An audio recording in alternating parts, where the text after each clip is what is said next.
The war to free the slaves was 8 months old by Christmas of 1861. The battles, raging far from our home in Concord, Massachusetts, seemed very close to us, for Father had joined the fight for the Union in September.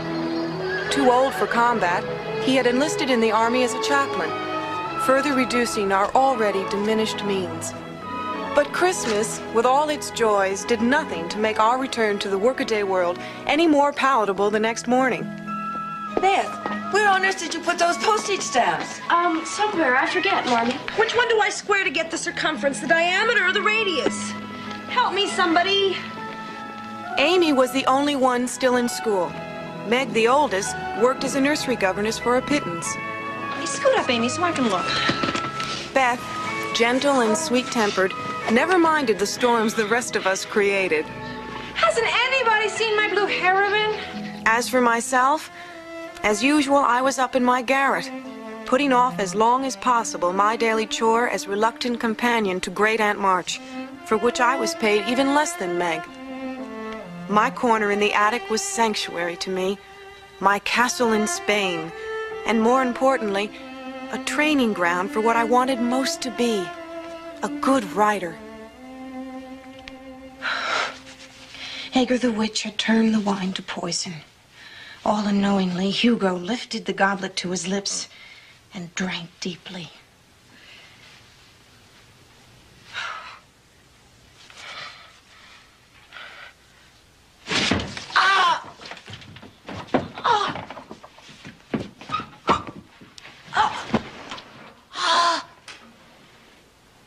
Thus, the villainous Hugo died. Oh, great. Joe! Joe! Oh! Joe, come on, we're gonna be late! For heaven's sakes, Beth, you have to feed that animal in the living room? Oh, well, she likes the company, don't you, baby?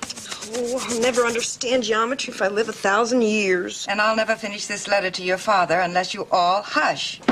Oh, bother the ribbon. Those awful children don't care what I look like anyway. Joe! Where are my overshoes? I think I'll call you Diana. Well, at least you and Joe still have a party to go to. All I have is horrid old school. Those are mine. Why can't I stay home like Beth? Then I could draw and paint. I was right in the middle of my most important scene. I can't find my overshoes.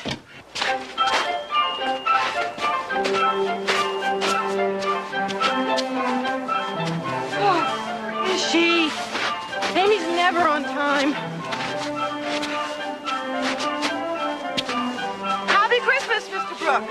Miss March? Miss March?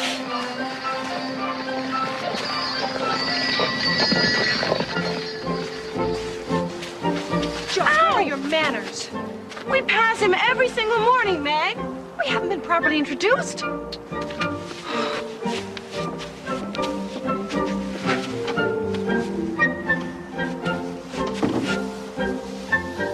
Meg? Don't you dare! Don't you dare! Meg! Don't you dare! No! No! No!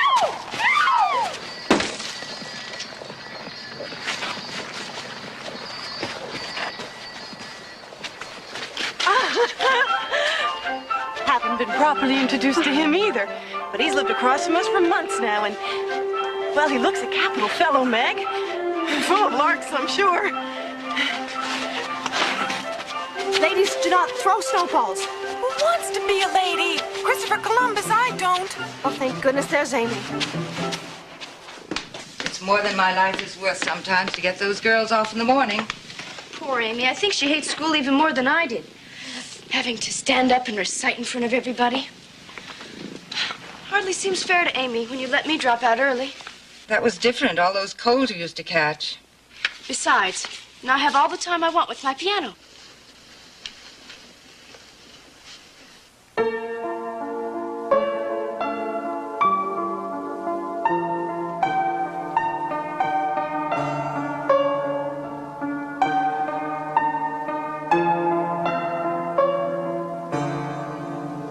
wish we could afford to buy you a new one. Oh, no, Marmee. This one's good enough. Truly it is. Well, I guess it's time to help Hannah with the dishes. And then you can run this down to the post office for me. All right.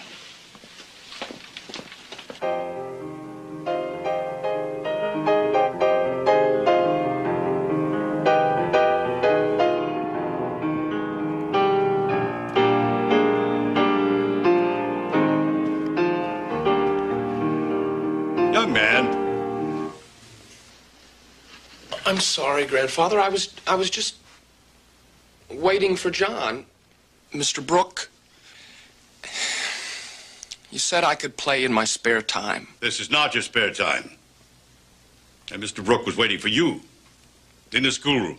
It's all right, Mr. Lawrence. It hasn't been that long. I'll be upstairs.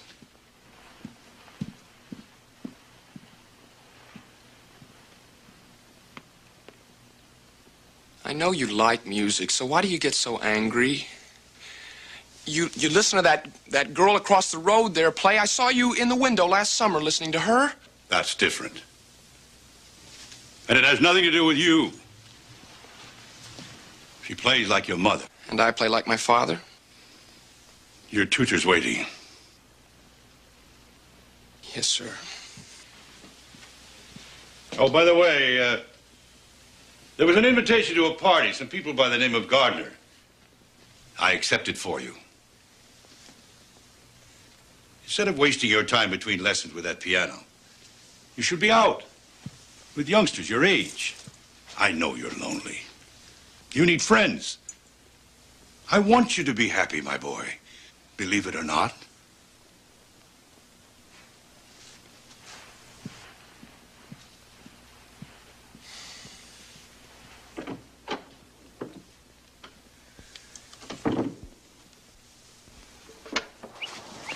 What are you wearing tonight, Joe? Useless question. Our old poplin, since we have nothing else. At least you have gloves. Mine are ruined from spilled tea. But you have to have gloves. Without, you'll be comme il faut. I'll be what? Faux pas, what you mean, and you're right. Joe, we can't go without gloves. Why don't you take care? Oh, it's dreadful being poor. Oh, Meg. I expect it is harder for Meg. She can remember better than any of us how it was in the olden days before Papa lost his money. Now, don't you start criticizing Papa. I wasn't. Yes, you were, and I hear enough of it from Aunt March. I know. You can both wear one of Meg's good ones and carry one of Joe's spoiled ones. Gloves, I mean. That way everybody will think you're both perfect. That's using your noodle, Amy. Come on, we're gonna be later than ever. Oh, almost forgot. To go beard that old dragon in her den again. Josephine! Goodness, child, you do like to dawdle. I'm sorry, Aunt March. But couldn't we read something else today? We've been through all these essays. Anything worth reading is worth reading twice. What's the news of your father? Herring off to the army like some young Spriggins. No good will come of it, you mark my words. Jonathan March always was a fool, already in reduced means, and off he goes, any old how. Aunt March. He's been a hapless gull and a fool for any silly cause all his life long. You stop it, Aunt March. He's my father, and anyhow, the war to save the Union is not a silly cause. Don't you use that tone to me, Josephine. Now sit down. Start reading, please.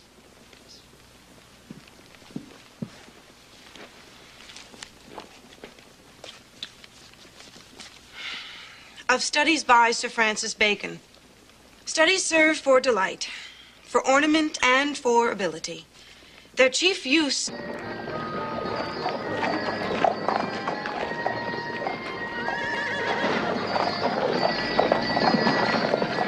Good morning, Miss March. Oh, you're Mr. Lawrence from across the road. And you're the one called Beth, aren't you? Our resident musician. Oh, I heard you playing all last summer through open windows. I didn't disturb you. Our piano's a poor one. I wouldn't want to be a bother. No, my child. Quite the opposite. I was saddened when I had to close the windows against the autumn chill. Well, good day, Mr. Lawrence. Beth? My dear, forgive an old man for being blunt. But as one grows older, time is too precious to waste on manners. You do so remind me of another young lady. Your piano is sadly out of tune, and I have a fine instrument in excellent condition. Would you do me the honor of putting it to good use? But that boy lives with you. That's true, of course, but he's very busy at his lessons. I'm usually busy in my study, so there's no need for you to see anyone at all. Come and go as you please and play to your heart's content. Why, he plays also, doesn't he? I mean, sound travels both ways through windows, and I heard him, or I thought it was him. I mean, I wasn't complaining, truly.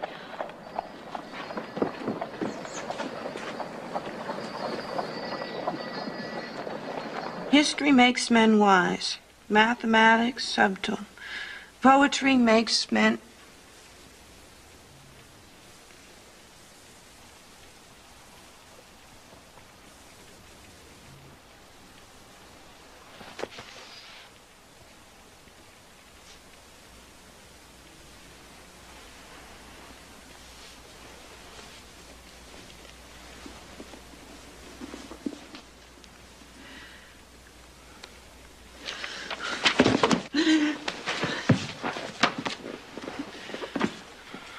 And what is that, may I ask?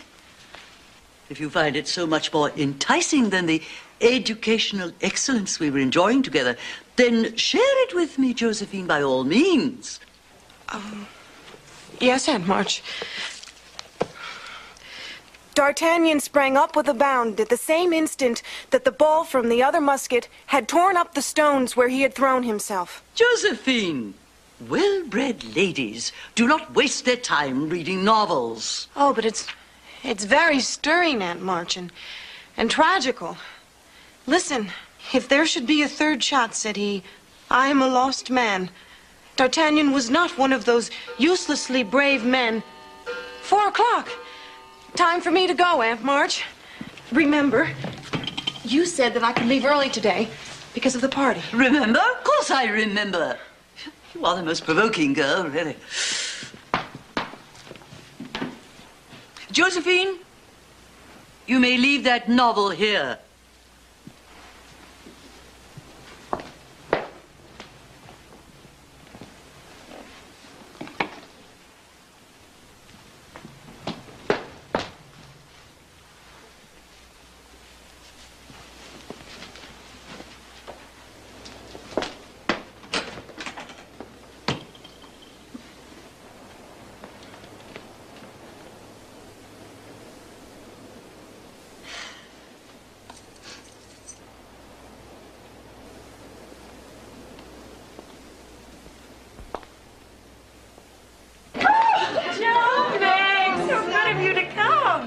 Concord, Massachusetts in 1861 boasted many beautiful houses, and the Gardners was one of the grandest.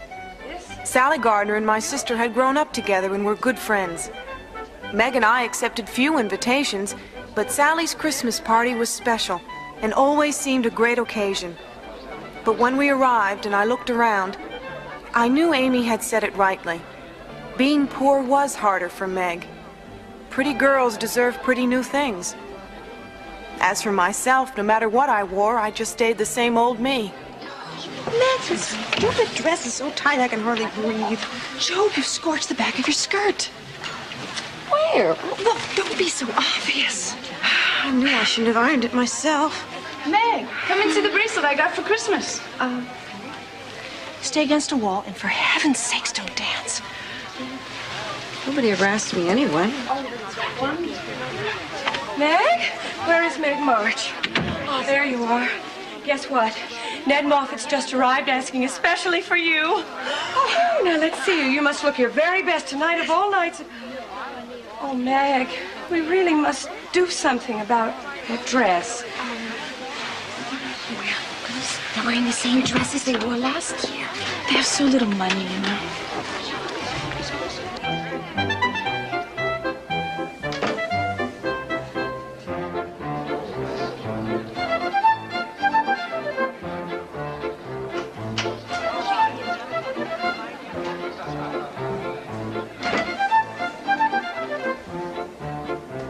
nicely. Now we'll just bring it look nice.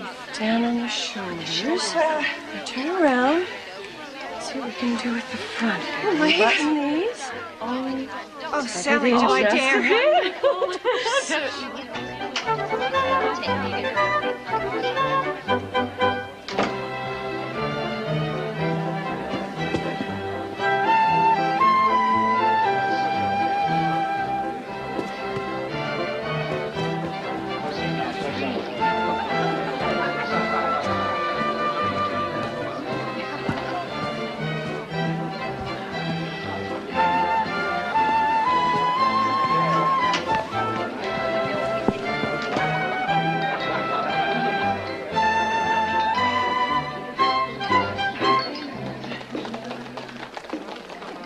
Billy Gardner, you get out of my way.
Well, it's about time we met Joe March.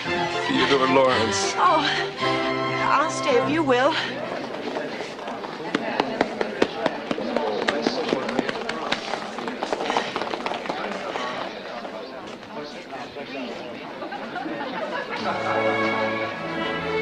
I can't imagine why you're hiding here. I am, because my grandfather made me come here tonight, and I don't even know anybody.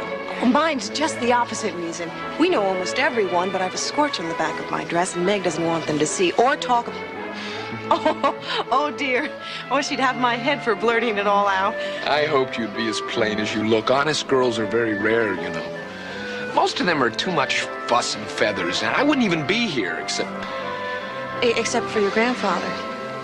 I try to do what he wants.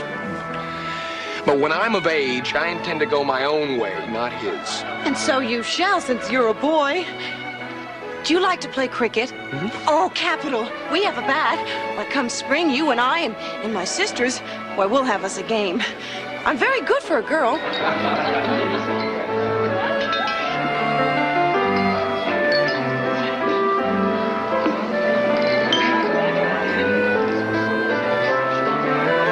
Amy complains I spend too much time at it, and perhaps I do, but how else am I to learn? I have one last story to complete, and then I'm going to send a lot to a publisher. My first try.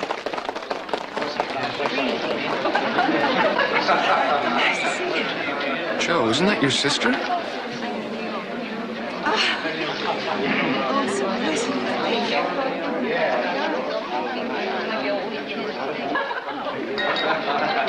you.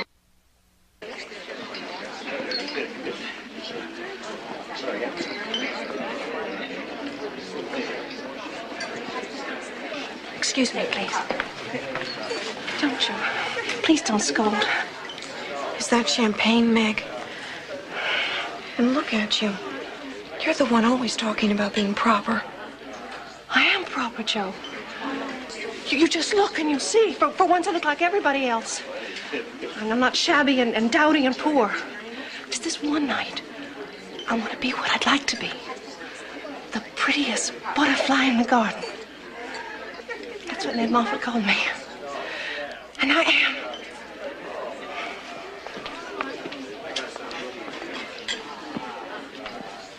Joe. She's happy, Joe.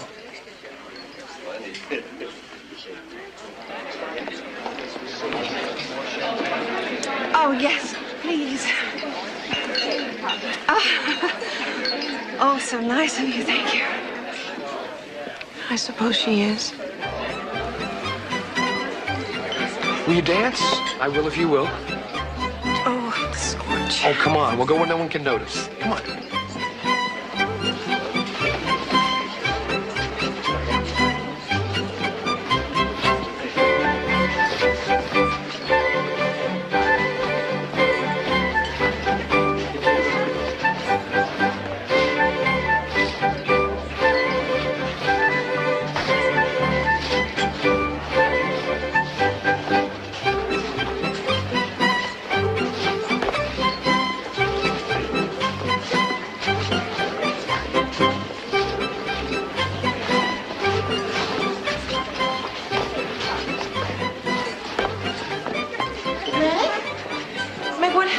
What's wrong? Oh, you'll scold me now for sure, and so you ought. And be ashamed of me, too.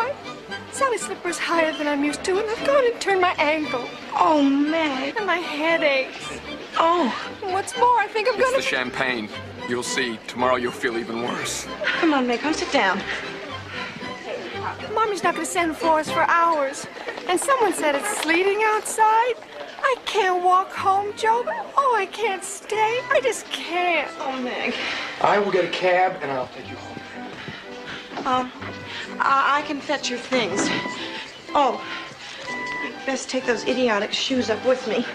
I made such a fool of myself. Oh! I tried to pretend, Joe. I'm no butterfly.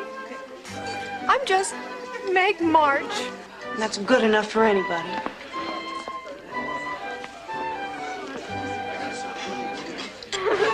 Oh, you need no very strength.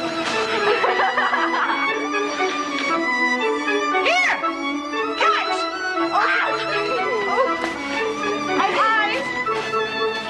Oh, Maggie, thank you!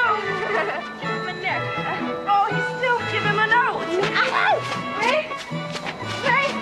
Hello? Hi! Bethy? It's too bad Meg has to stay inside with that ankle of hers. Yes, I wish you could come out. Needs a hat, poor fellow. Here it comes. I hope this isn't your grandfather's.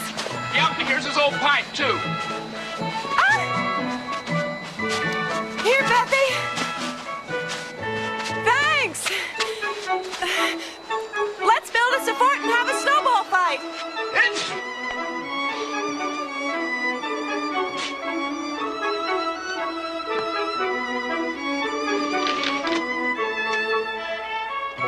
You want some company?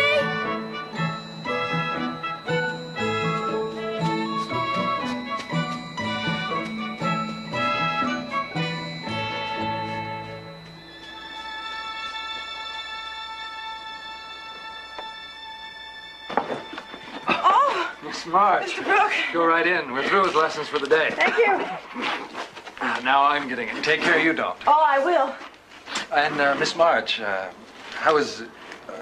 all of your family? Oh, very well, thank you, Mr. Brooke. Good. And Miss, your sisters? Fine. Really. Good day then.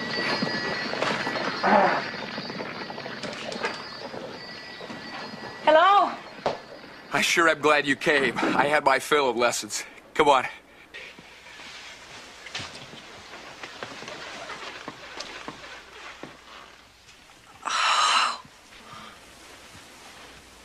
You certainly don't need these. What are they? Blancmange from Meg. She says it's her fault you caught cold the other night, and it's for your sore throat. If you have one. Oh, that's good. I mean, that's bad, but... Oh, look, a little kitten. From Beth. Just a loaner, mind you, to cheer you up. Face. Hello. And this is to cheer her up. Come on. Her name is Diana. Here you go. Well, you certainly have a marvelous house to live in. Bless you.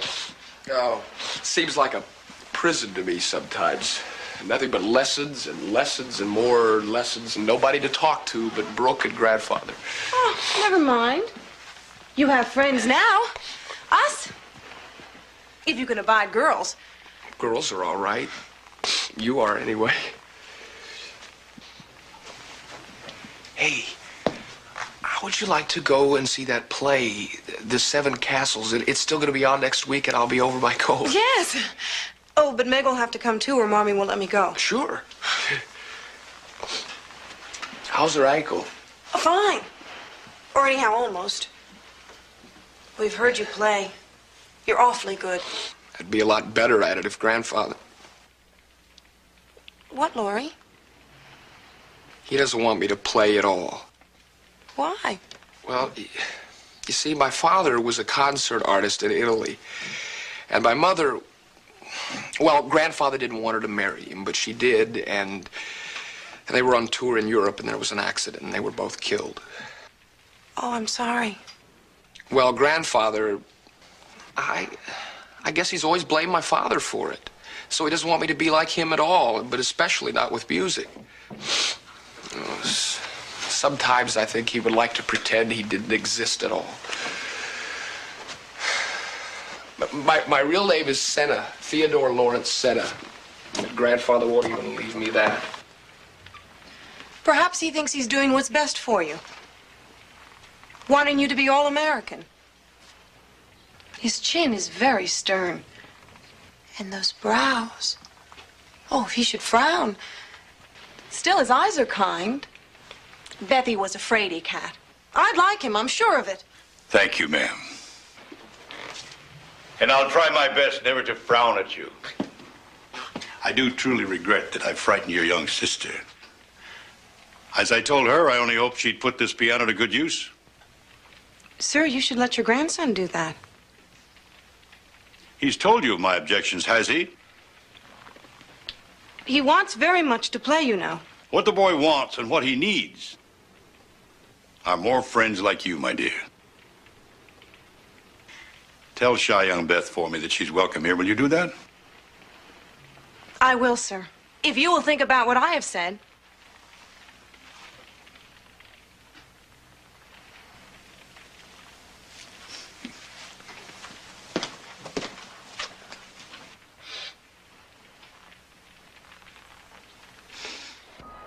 Since Aunt March had discovered that some ladies, herself included, can while away the hours most happily with D'Artagnan and the Three Musketeers, my days were much less worrisome.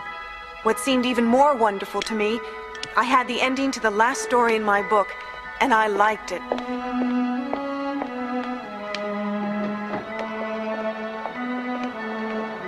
Well, it's going to be a memorable day. Amy's on time. Bye, Mommy. Have a good day, girls. Bye.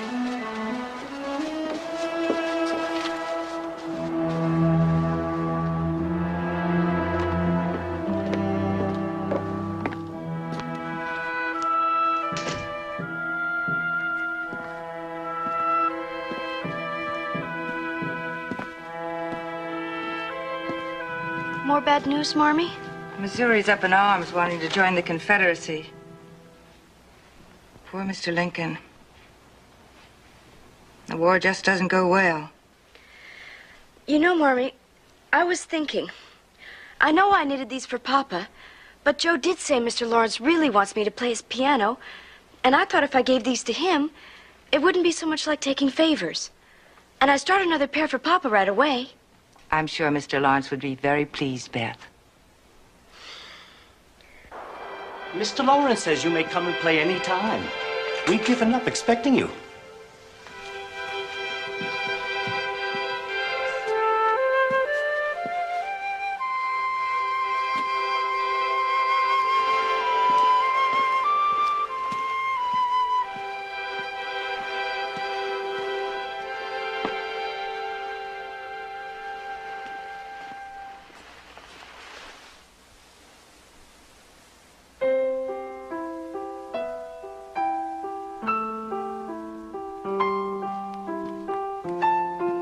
How dare you play during lesson time? Oh, I'm sorry. Oh, my dear child, I didn't know it was you. I thought it was Laurie. I didn't want to bother you. I promise I'll never come again. Stop that, please. Please, no, don't.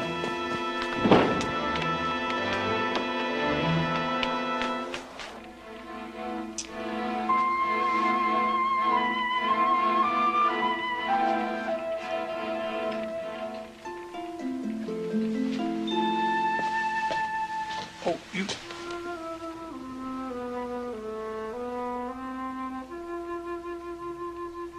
For me. Later that same day, I was polishing my latest work of fiction, unaware that Marmee and Amy were involved in a real-life drama. All I did was to decorate the borders of my slate, and Mr. Davis took a ruler to my hands, and he wouldn't stop Marmee. And then he made me stand alone before the whole class for hours.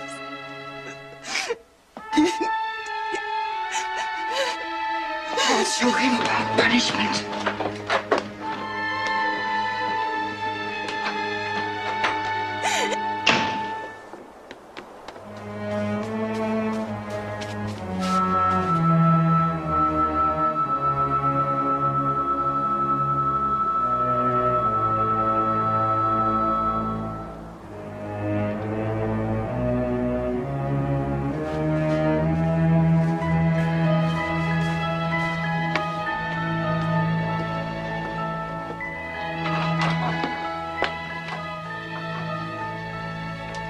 Poor Amy. I'm not angry with you, you know. I shouldn't feel this much anger with anyone, especially since Mr. Davis had some cause, but to be so harsh. Your father would be very disappointed in us. Well, I think it was horribly unfair. And I'm never going back to school, never. I wish your papa was here. It's so hard to know what to do. Very well. You needn't. But don't you think yourself in the right, Miss Amy? Even though I know your father doesn't hold with physical punishment, not in this modern day. And certainly not for such a small crime. Now I won't have to do anything but pursue my art. You'll help with the housework, young lady.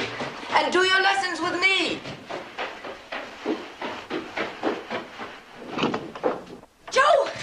I don't have to go back to school, not ever. Joe, isn't it wonderful? I can come up here with you, and I'll draw, and you'll write, and we'll have ourselves a real artist studio. Won't it be fun? The only thing we need is we gotta get more heat in here. You're gonna do no such thing, Amy March. This is my garret, mine. So you can take your art and go somewhere else. Look what you made me do. The paint is ruined. Joe, what dress are you gonna wear tonight? Any old thing. What difference? It's just Laurie. Will you both please leave me alone? We don't get a chance to go out very often. Where are you going with Laurie? Never mind. Little girls shouldn't ask questions. I'm not a little girl. He's taking us to see the 7 castles. He is. I want to go too. Amy, you weren't invited. Well, Laurie wouldn't care. And Marmee said last week I could go if anybody'd take me. Well, we're not going to. Go find yourself somebody else. You mean old thing? I've had an awful, awful day. You just asked Marmee if I haven't. And you should be kind to me. Amy, would you please leave? You're mean and I hate you. And I'll get you for it, too. You just wait and see if I don't. Amy has had an awful day, Joe. Marmee told me. I don't care. I'm trying to finish my story, and the sign on that door does say keep out. Joe March, sometimes your temper's just... Well, it's shameful, that's all.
The shine fills the room. So shiny. I bet it's Italian. Has anyone seen my book? I can't find it. Oh, my word. Oh, it's the old gentleman. I bet he's gone and done it. Oh, only you. It must be. Yes, it is. Now be quiet so we can hear what he wrote. My dear Miss Beth, the slippers suit me perfectly. I like to pay my debts, so I hope you will accept from me in return something which belonged to the little daughter I lost, a girl very much like you. Your humble servant, James Lawrence. But I must go thank him. Marmee, have you seen my book? It never leaves my desk, but I've looked for it all. Amy? Amy March, what did you do with it? You did it last night while we were at the play, didn't you? Joe? Well, Marmee, she must have. Look at her face. And she said she'd get me yesterday.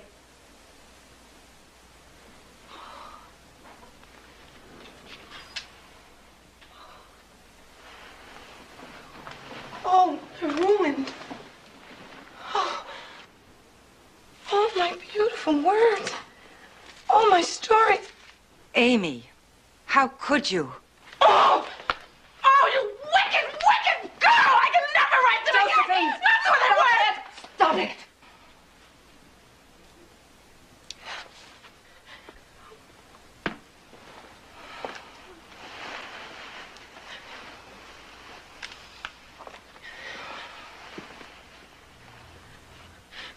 I'll never forgive her, Marmee. Never.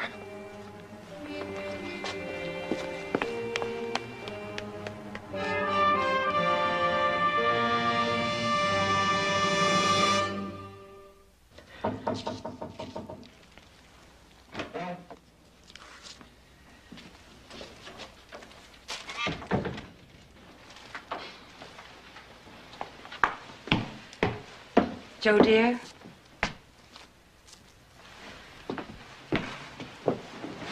Amy didn't really understand how important it was to you.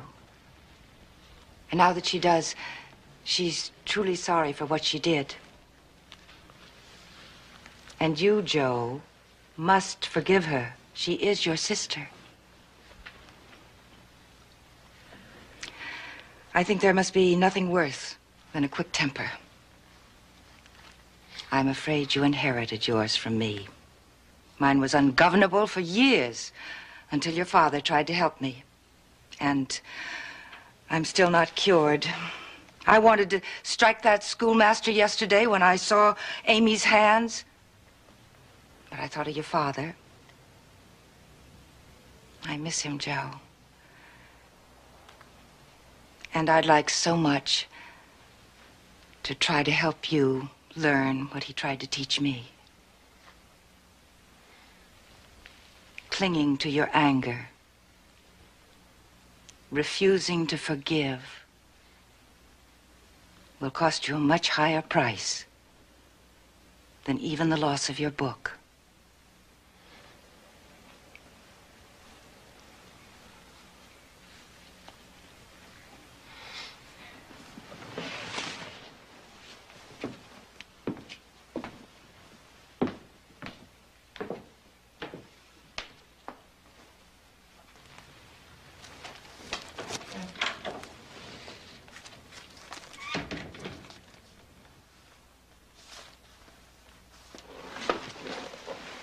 Joe? Please talk to me, Joe. You haven't even looked at me since... Well, not in days, Joe. You said next time you went skating, I could go with you. Oh, please, Joe. Amy, I think she's meeting Laurie down at the river.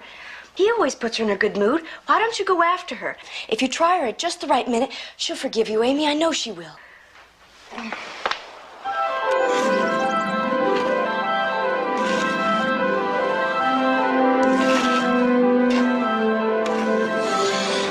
All right, I've checked the ice. Now, it's mostly fine, but there's a soft spot over here. So you'd keep close to this corner and be safe. Be careful. All right.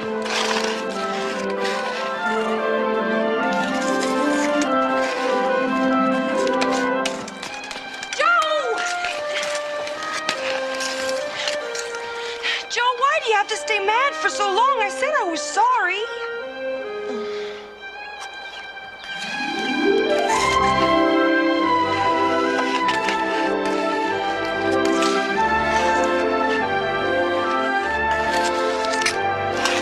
Who was that talking to you? Oh, it was Amy. She's such a bother. Come on.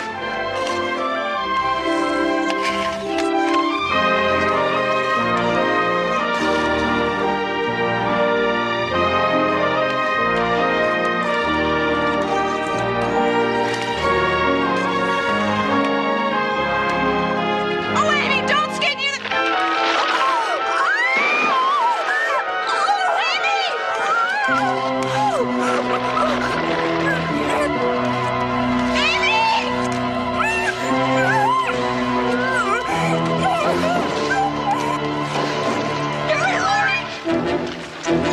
Don't get a branch.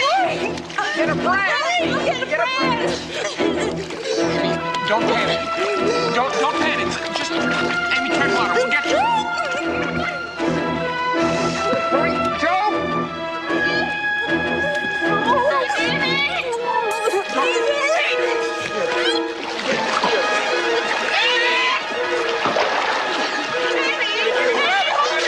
Just grab it and hold on. Grab on it. Oh, hold tight. Hold on.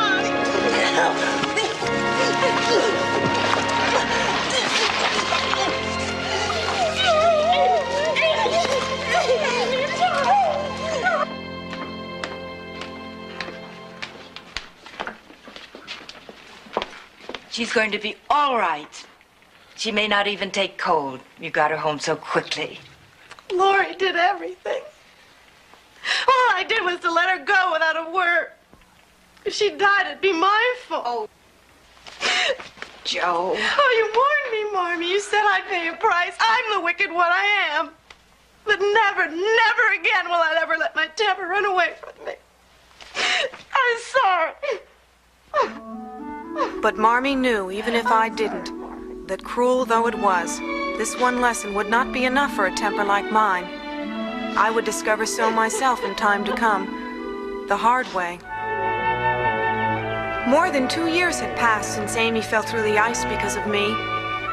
Papa was still a chaplain in the Union Army, and we were all beginning to fear that the war against the South would never end. But in March of 1864, President Lincoln had appointed Ulysses S. Grant General-in-Chief of the armies, and the North took new hope.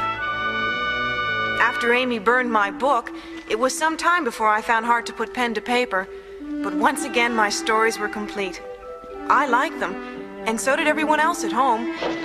But would a publisher?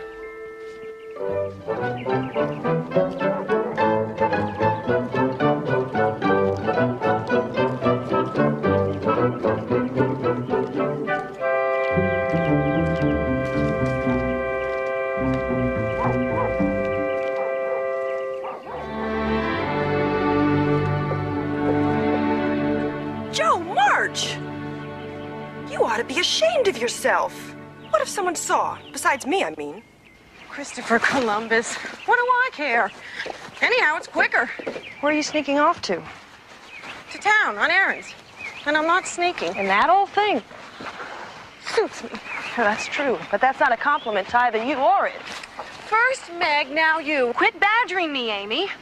Really, you were much nicer when you were little. Oh, I can remember times when you said otherwise.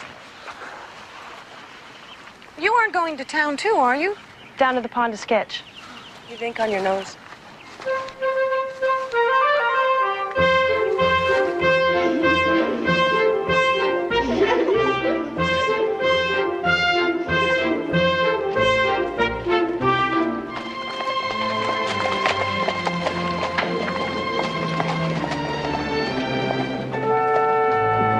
Take my next shot for me, will you?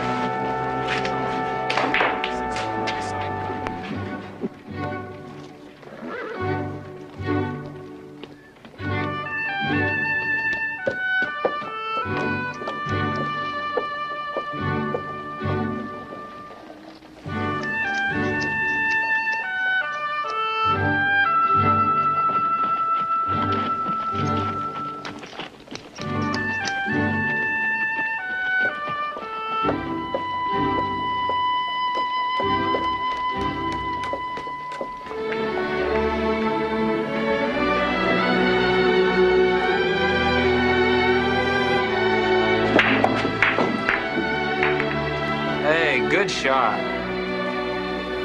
Laurie, are you playing or aren't you? Go ahead, take the shot. Laurie's not playing. Joe? Laurie! Laurie, what are you doing back from Cambridge? I'm giving a picnic tomorrow, remember? Wait. Well? Oh, I have a sore tooth. All rolled up and tied with a ribbon? How did you... You were spying on me. From in here, oh, Lord. Now, Joe, now what did the newspaper say? It was easy. I was scared to death, but when I... They liked it. No, they haven't even read them yet. I mean, I won't know what they think until one's published. Or they all come back to me in the post. Well, at least you've tried, Joe. I tried. You did it. You finally did it. Of course, they won't pay me. I'm so glad you know. I'd have utterly died if I couldn't share with somebody. You see, something good comes from playing hooky every time.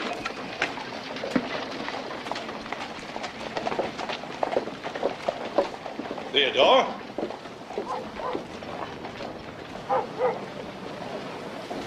Is this what you do in your valuable school time? Frequent pool halls? No, sir. I mean, no, not always. It should be never, young man. Grandfather, you've seen my marks. I'm doing well enough in school, and if I choose to cut class, well, that's up to me. It is not. I will not pay out my good money for you to waste your time. Your good money be hanged. It's college that's wasting my time. When are you going to read? You listen to me, you young whippersnapper. No, I am not your little boy anymore. And I am sick of you using your money to tell me what to do.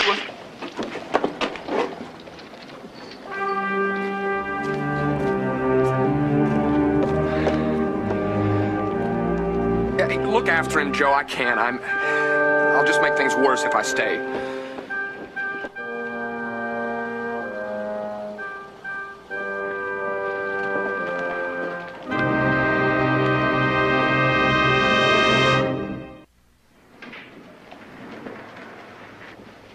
He didn't mean it, sir.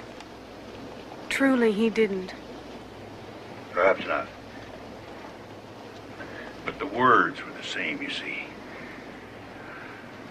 I shouldn't have struck him, but the words were the same. His mother said them to me. She said I was using my money against her when I tried to prevent her marrying that Italian.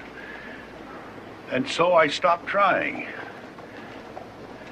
She died in Europe before I ever saw her again. I'm afraid I'm losing that wonderful boy as I lost his mother. No, sir. He is due to come of age in less than a year. If only he could have his music along with his other studies. He'll have a fortune to manage. After I'm gone, he must learn about serious matters. Then he can have his music.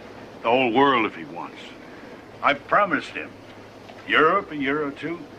But I will not have my grandson be a wastrel his life long. Laurie could never be a wastrel. He's too fine.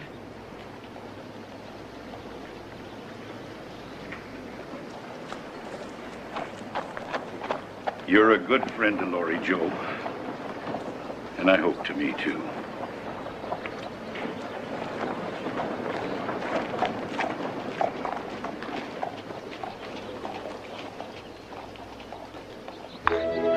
Ah, that was a good one.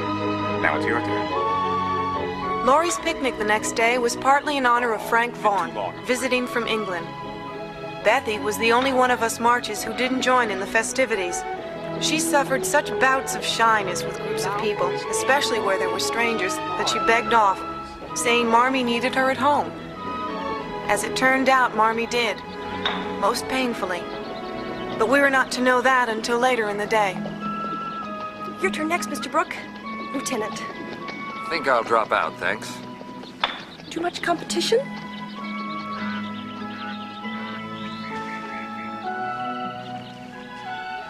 You don't like croquet, Miss March?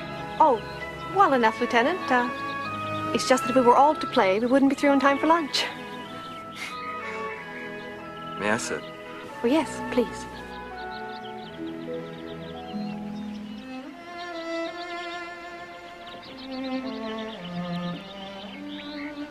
Haven't made it up with him, have you? Stony cold silence at dinner and breakfast. Laurie, you should apologize. I should have. He's the one.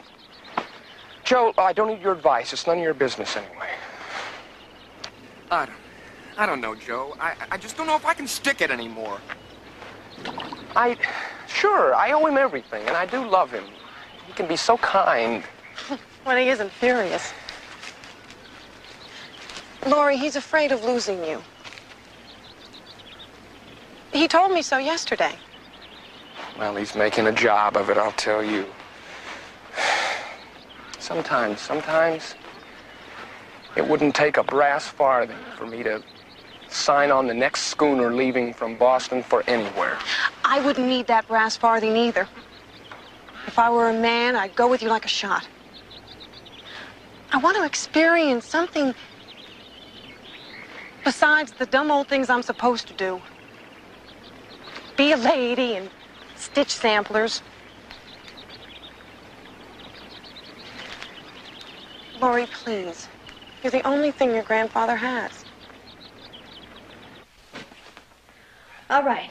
That's 15 jackets, and I already put in 15 pairs of trousers. At least this winter our soldiers won't freeze. And by that time, maybe the war will be over. Why on earth I ever agreed to do this here at home, I'll never know. I swear if one more do-gooder comes to the door, I'll slam it in her face. Hannah, did you stop for the mail? Yes. No letter again? He's never gone this long without writing.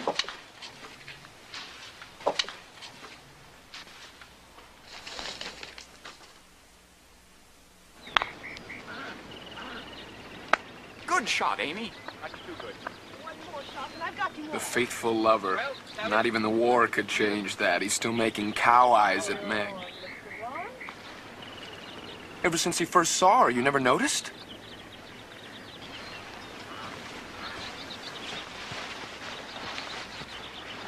Oh, Meg could do much worse, Joe. Any girl could. John's a fine man. He's talking about being an accountant after he's mustered out. Grandfather wants to hire him himself. Meg isn't ready. For better or worse, thank you. Is that your opinion or hers? You'll be chasing after it one of these days yourself. Home and hearth. I will not. All I want to do is write.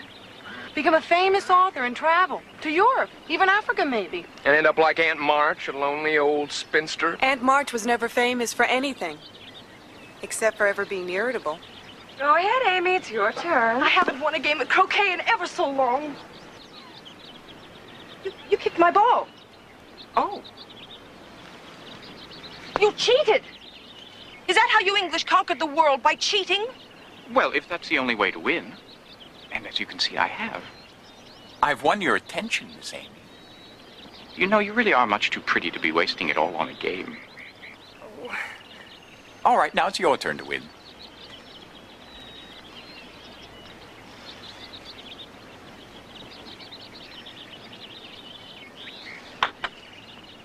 Oh, too bad. And I know you'd like Keats's poetry as much as I do, Meg. I have a volume I could lend you if, Oh, I'm sorry, Lieutenant. What was it you... It's not important. Oh, but it is. Does your arm still hurt you very much? Oh, no. Doctor says I was very lucky. The bullet went straight through. In fact, I'm healing so well, the Army wants me back. Oh. Not for fighting. It's just office work, unfortunately. Washington in summer is pretty miserable. Yes. Meg, will you think of me? Yes, of course. Meg. Meg! No!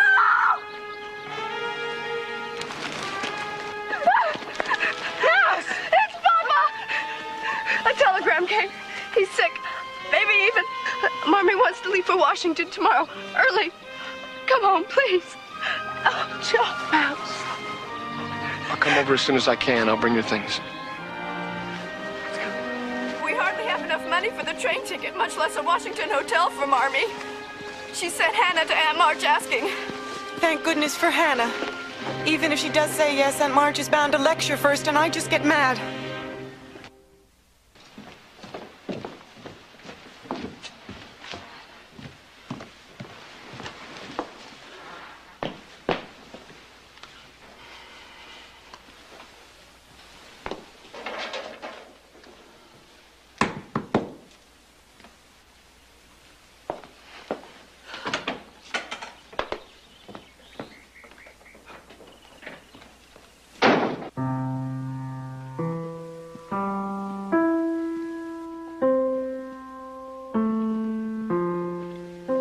Sir? My dear boy. Grandfather, word has come that Reverend March is very ill down in Washington. I see. The poor woman will want to be with him. She will need money. She'll need it, sir, but she won't take it, not from outside the family. It's presumptuous of me, no doubt, but I had hoped, Theodore, when I first saw you, you'd come to make amends. I'm told that you're no longer a boy, but you certainly acted like one yesterday. It's hard for me to realize sometimes. I don't mean... Perhaps an apology is due from both of us. You know, I'm very proud of you. Most of the time. Are you, sir? Of course, my boy. Oh. Grandfather, I suppose if you can stick it, I can. I'm not all that good at billiards anyway. Grandfather, you know, I've been thinking, Mrs. March is going to need an escort to Washington, and I'd like to go with her. No need, Laurie. I can go much more conveniently, and besides, it's my fondest hope to be of help to that family. I'll need your assistance, though, Mr. Lawrence, to settle up some affairs.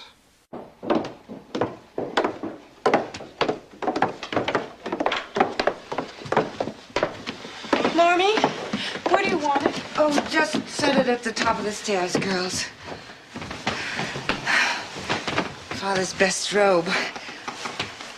He'll want it in the hospital. Especially when he's recuperating.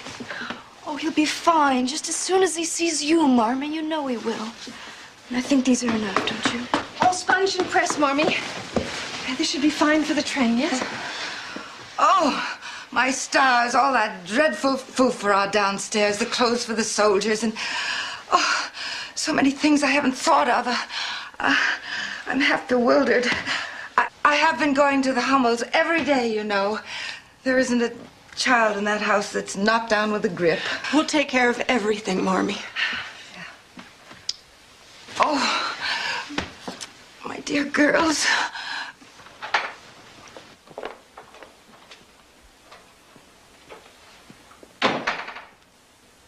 Gracious. Mrs. Miss March will be upstairs packing. I don't doubt I'll call her.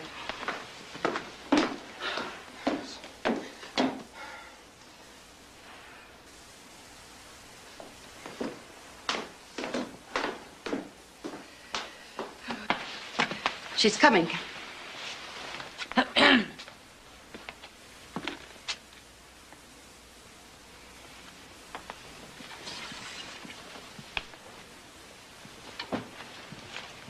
Sit.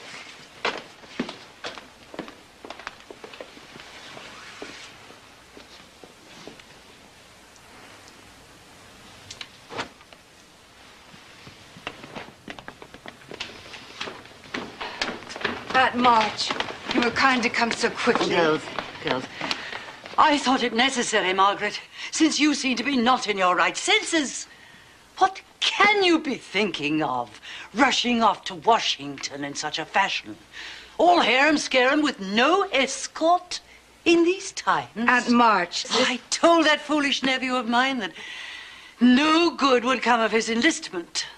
Well, maybe next time you'll be wise enough to listen to my advice. Aunt March, I must go to him. I must... And I'll be perfectly all right on the train. Idiocy. Nowadays, one can never be sure who one's traveling companions are. I leave for Washington at first light, with your approval and help, or without it.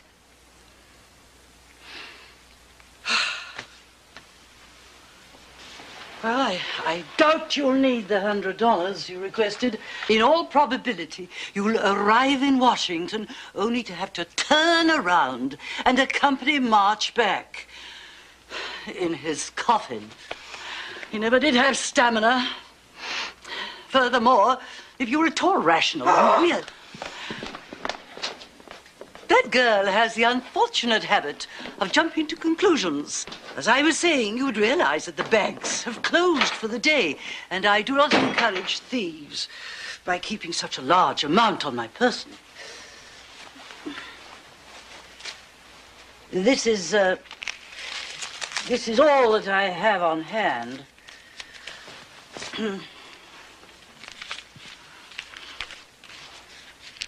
Thank you, Aunt March. It will be repaid, I promise. Oh.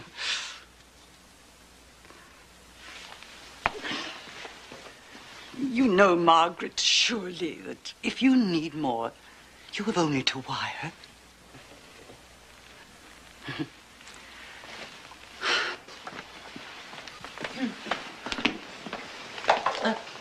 That Hannah of yours, she's unpleasantly sullen, Margaret.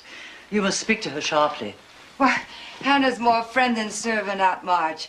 We've been unable to pay her with any regularity for more than a year now, yet she stays on. I wouldn't speak to her harshly or sharply for anything in the world. Oh, well, of course, if one has friends at that class, one must expect unpleasantness.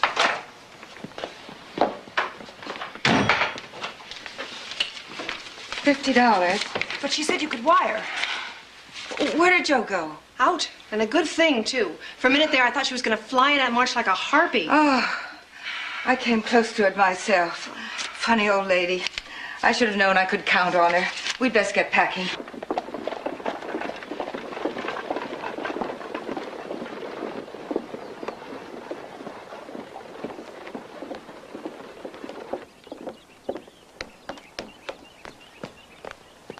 Joe?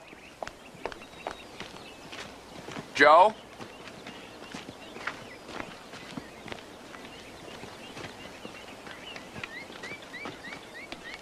Grandfather's best for Marmy's trip. I know your father doesn't approve of drink, but for medicinal purposes, it'll make us feel better anyway. You've made peace with your grandfather, haven't you? Oh, Laurie, I'm glad. Thanks to you, I gather. Give our love to your mother. It'll be all right, Joe. You'll see. Your father will be well in no time when she's with him. I know. Joe, about money, we would like... Look at you. I knew you'd look like that. Stubborn. We're going to manage, Laurie. Really. But thank you. John's coming by. He wants to help, too.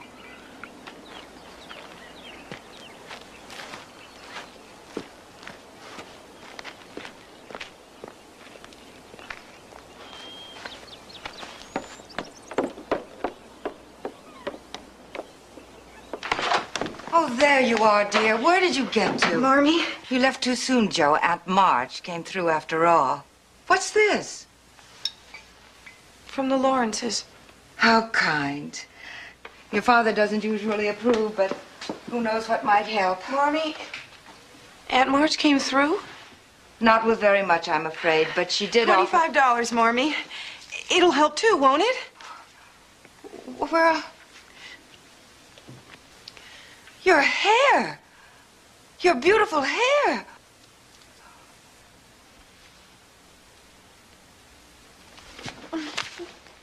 My generous girl.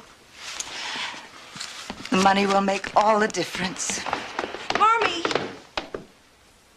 What'd you do? Joe March, whatever ailed you to do such a thing? You're one beauty. It's been too much to care. Now I needn't think of it at all. Joe has done a fine thing. Don't look like that, Bethy. Christopher Columbus, it doesn't affect the fate of the nation. Here, Marmee. A keepsake. Your sister sold her hair to help me and your father. For money? But Aunt March said... Aunt March said a lot of things.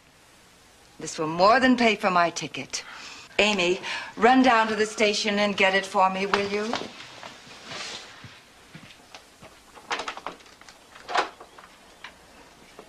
Joe? I may never get to be a true heroine like you. Even if I thought of it, I never would have had the courage. Never.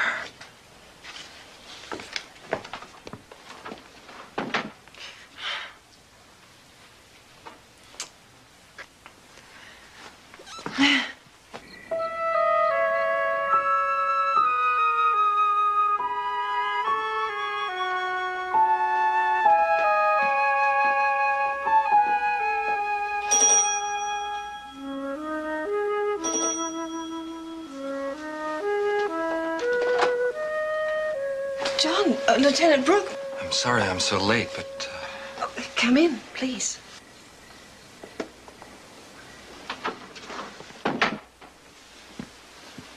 Any more news of your father? No. I've been straightening up some business matters, and... Meg, I'm taking the dawn train to Washington. It would be my honor if I could escort your mother. But you're sick leave. You didn't say this afternoon you're going back tomorrow. Oh, Lieutenant, this is too much. I was going to leave this week anyway. Please, Meg, let me do this for your parents. For you.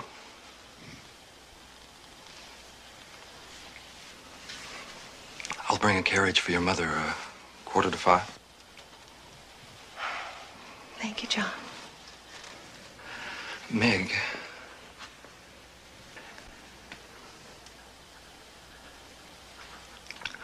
I'll write you about your mother and father.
Joe.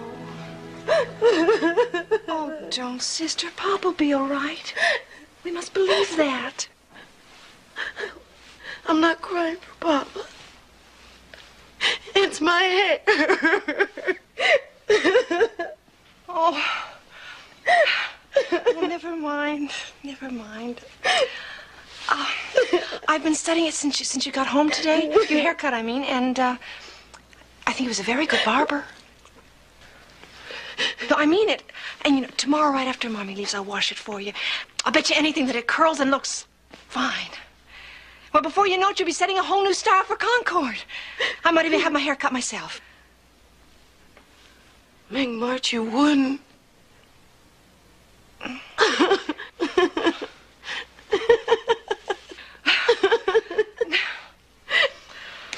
Oh, thank you for trying.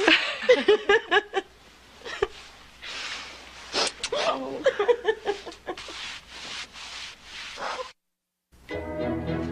We thought that first week Marmee was away to be the busiest of our lives, and our admiration for her mounted hourly, for it seemed to take all four of us to do what she had always seemed to accomplish alone, with ease.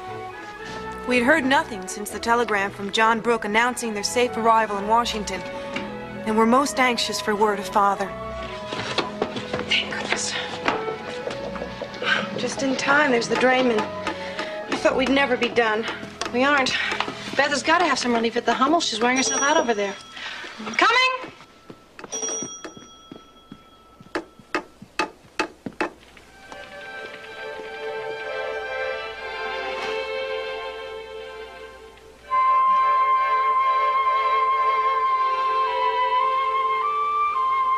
Gone then?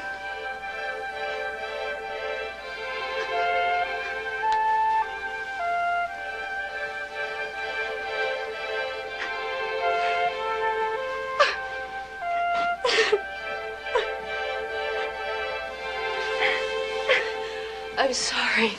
I'm sorry. I'm sorry.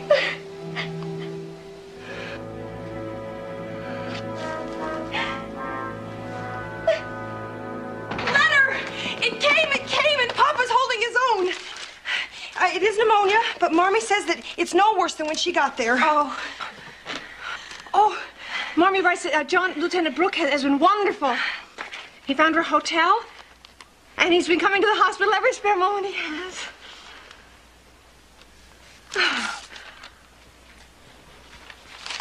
Oh, I've got to tell Hannah.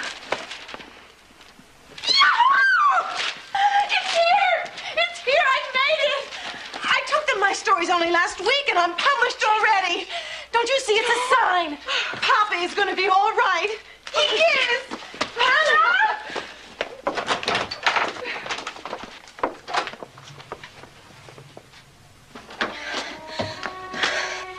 Beth, keep away from me. Keep away.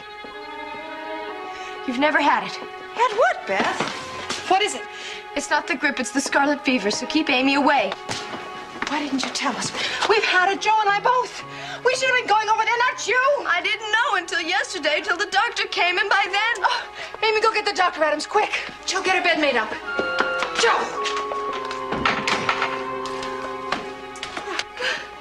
The littlest one. It just died in my arms. The one that Marmee helped born that Christmas Day. Yes. That poor... Oh. Joe! Joe!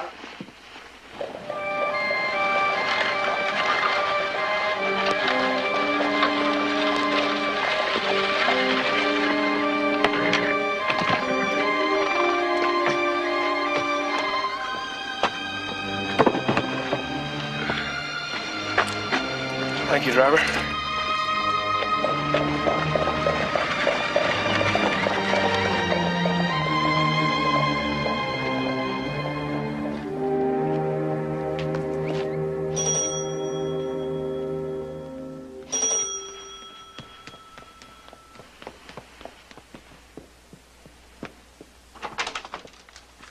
Lori! Joe, you cut your hair. I like it. Isn't that Doc Adams' buggy? Is somebody sick? Beth is. Come on in. No, wait. Have you had the scarlet fever? Yeah, I think so. Yes, Beth has that. Amy could catch it. She's never had it. The doctor said she can't stay here, but the only place for her to go to is Aunt March.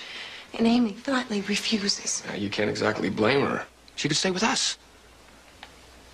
She'll have to go do for Aunt March anyhow. I can't. And with Marmee gone, Meg and I won't leave Beth alone for a minute. At a time like this, Amy should give a thought to something else besides what she wants. Where is she? At the bridge, painting. Oh, Joe, be fair. If she can't help out here, where's the harm? Cheer up. Maybe I can talk her around.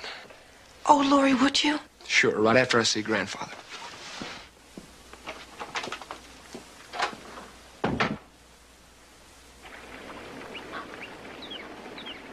Amy?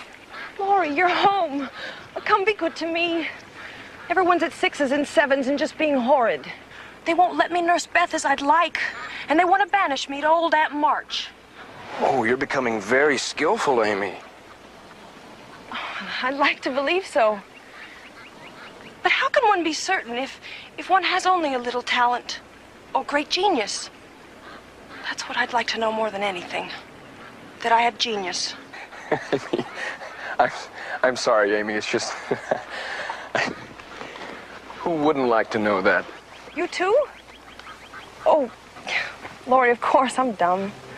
With your music. And you'll have the chance to find it out, Amy, if you keep at it. I sometimes wonder if I'll ever have that chance. You know, Amy, you're going to have to go stay with Aunt March.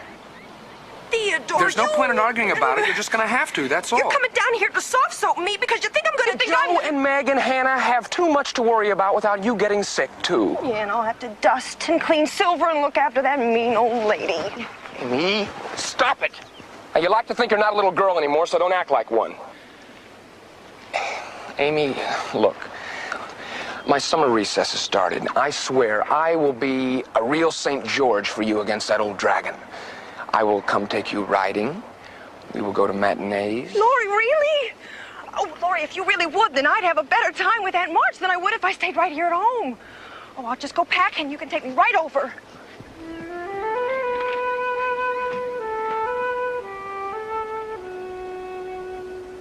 Beth sickened rapidly, and no matter what we tried, she seemed only to worsen. The doctor's constant warnings about her heart terrified us. How we longed for Marmee. But her letter said that Papa was beginning to improve, and that her presence by his side made all the difference, she was sure. And so, we never mentioned Beth's illness in all our letters to her. The flowers are so beautiful, the flowers. Yes. But from old Mr. Lawrence, Bethy.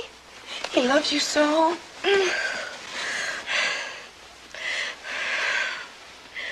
The birds are all flying away. No, they're not. It's summertime. And they're all outside your window right now. I heard. I know. But it will stop soon. I'm here. Your old Joe's here. She's gonna take care of her mousie.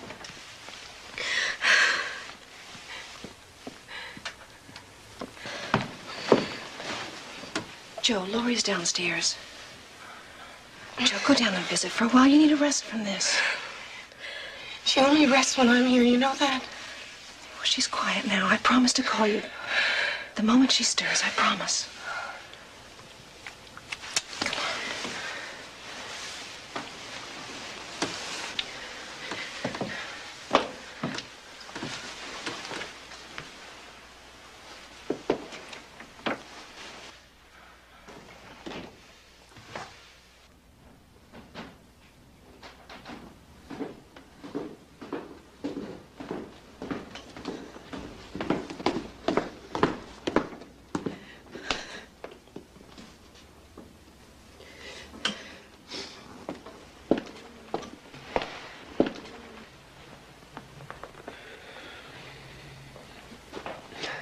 Still surprises me every time I see you. What? Your hair. Oh, I hardly think about it at all anymore. It's something I've always wanted to be able to do. Send for your mother, Joe. Joe, please. I never told you, did I? They printed my story. See? Came out the day Beth. I'm so scared, Laurie. I'm so scared. What if... Oh, God, I can't bear to lose my Bethy.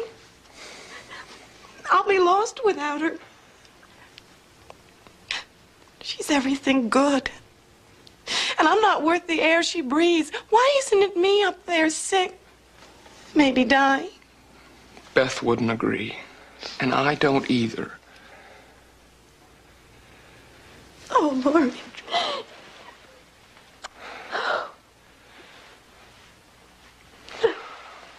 Joe. My Joe. I'm sorry. I'm sorry. But bless you for being here. Here. Oh. Thank you. See? I'm all right. No, you aren't. It's just too much for you to handle all by yourselves. Well, we must, that's all. It's as if by sending for Marmee, we'd be admitting there was no more hope. I can't do that, Laurie. Not yet. Not yet. Joe?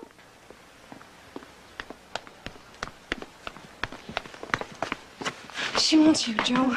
I'm sorry.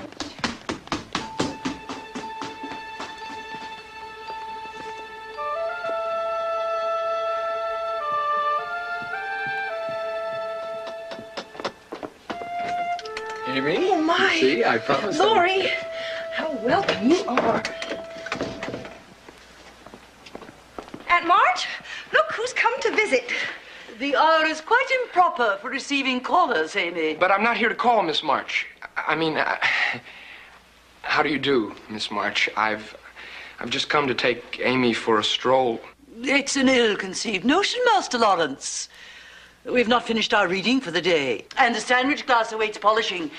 Aunt March, please. If you were your sister Josephine, your howls of protest would be heard clear to Concord Town Hall. You, on the other hand, know how to mind your manners. Go stroll in if you must. But don't dawdle.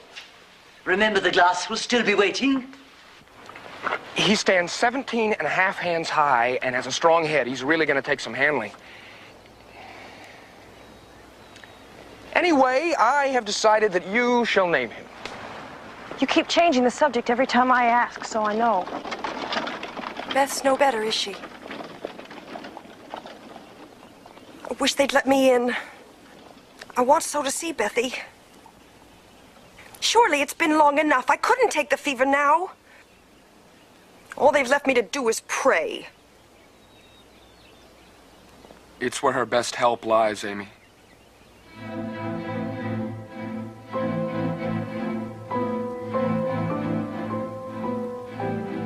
Let me see your new stallion some other time, Laurie. Take me back to Aunt March now.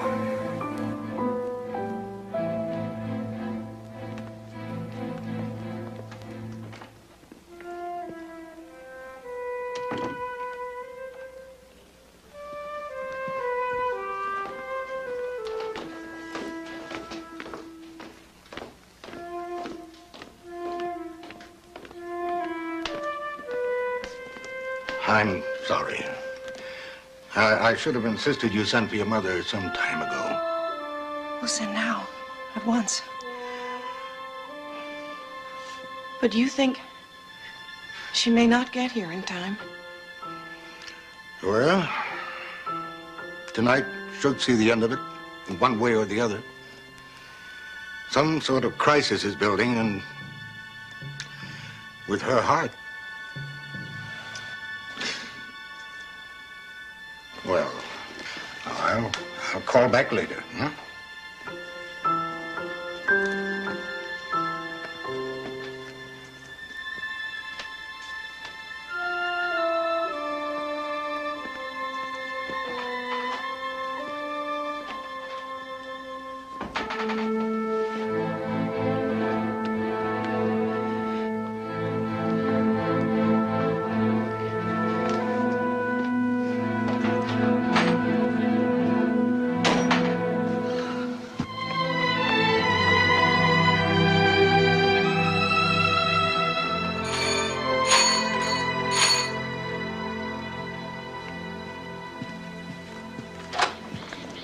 Good morning, Miss March. Is Laurie at home? Joe? Laurie? Laurie, will you telegraph Mommy for us? The doctor I says... already have. I sent it this morning. I know it was interfering of me, Joe, but I just couldn't stand by and not do something for you. Now, there's no time for a reply, so I thought I would meet that 2 a.m. train just in case. Oh, thank you. Thank you, Laurie. If only it's not too late. You'd best fetch Amy home. Joe. Is Beth... She's much worse then? Oh. God can't be so cruel to just cut off that sweet child. He mustn't take Beth from us. No, sir. And if love has anything to do with it, yours, ours, his own, he won't.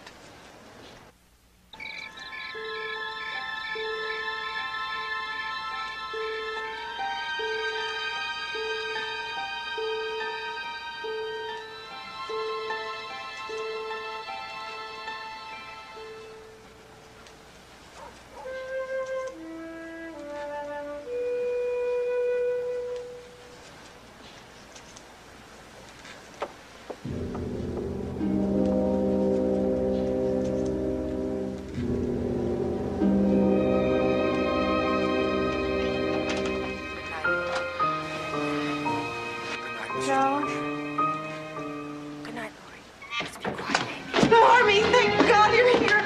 Oh, Marmee. Oh, Marmee. Meg. No. Not our Beth.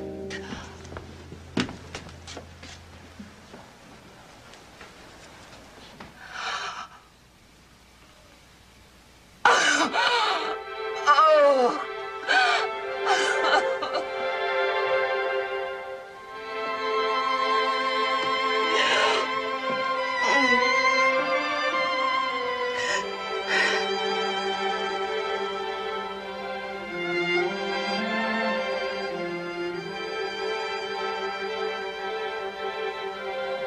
Girls, it's all right. We haven't lost her. Her fever's broken. She's sleeping.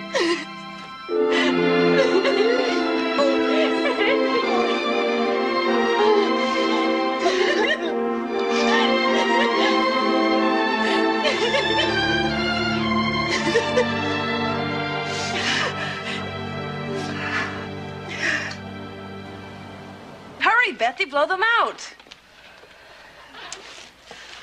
Oh, come on. Big pieces all around. The biggest one first, to Mr. yourself. Lawrence. Oh, the beautiful. Oh, thank you. Here, help me with these. I declare it's the best day I can ever remember. Yes, except for Papa isn't here. But we know he's practically well, because Lieutenant Brooke writes us so. Yes, and when Papa does come back, everything will be just the same as it used to be. Who wants things to be the same? I can't wait for Papa's face when he sees what a lady I've become. Oh. Not like some I know. Look! Oh, new tunes for my piano. Oh, that's nice. This one's from me. You play it. Guess what I brought for Beth's birthday?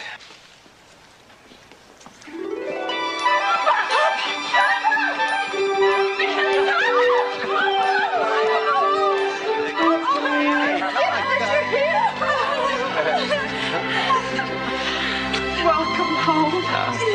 You see, I was right.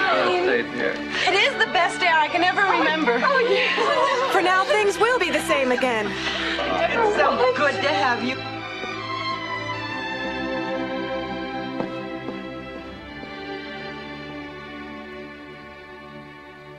Cream, sugar, or lemon, Lieutenant? Meg, the name is John, as you well know. You also know that I take my tea plain. Don't be afraid, Meg. Oh, I'm not. I just feel... You're young, I know. Your father's concerned about it, too. I can be patient. I've loved you for a very long while, Meg. And in time, I know you'll learn to feel as deeply as I. Learn to. I am a very good teacher, you know. You'll teach me, will you? John Brooke, you've never once asked me what I feel. Not once. And it might interest you to know that I've always been an excellent student if I choose to learn. But Meg, I meant nothing disrespectful, truly. Oh, Lord, you're so lovely. Don't play with me, Meg. I didn't think that of you. Then maybe you shouldn't think of me at all.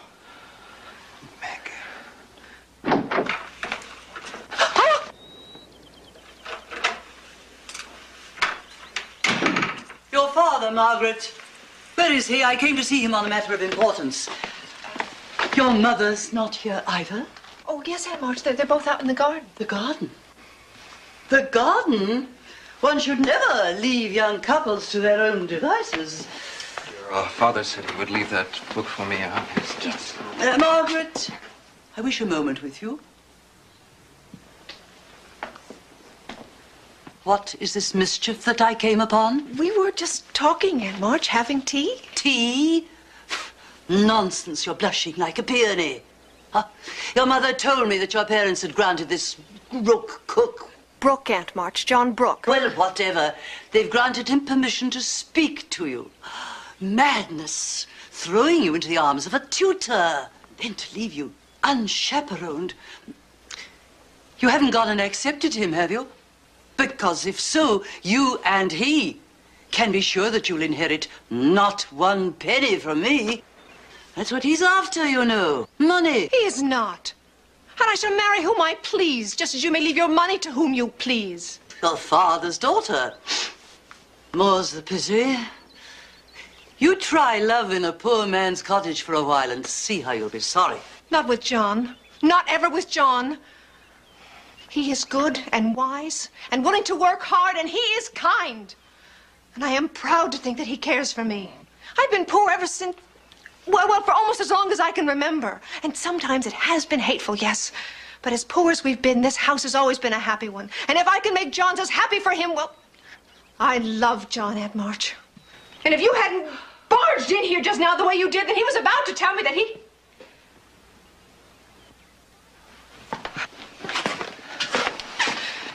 You were, weren't you, John?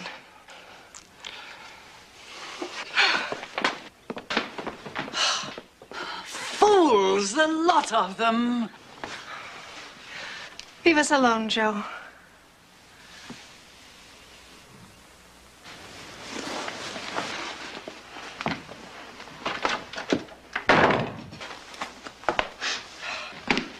Oh, Josephine?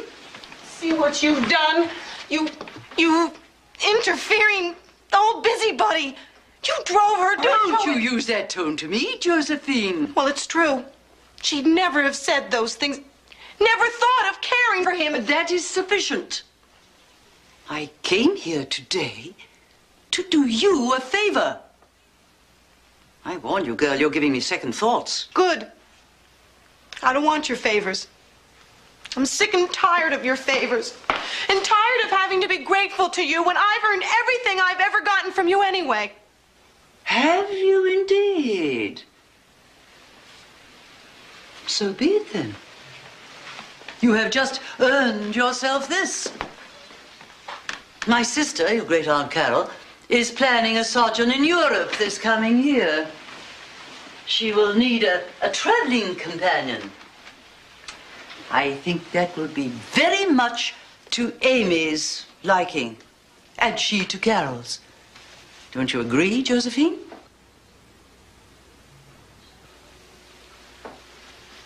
I shall repair to the garden and settle it with your parents. Aunt March, I'm sorry.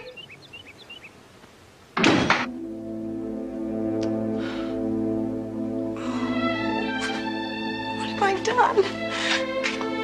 What have I done? Oh, how many more times is this temper going to get me into trouble? And why does Meg have to go and fall in love?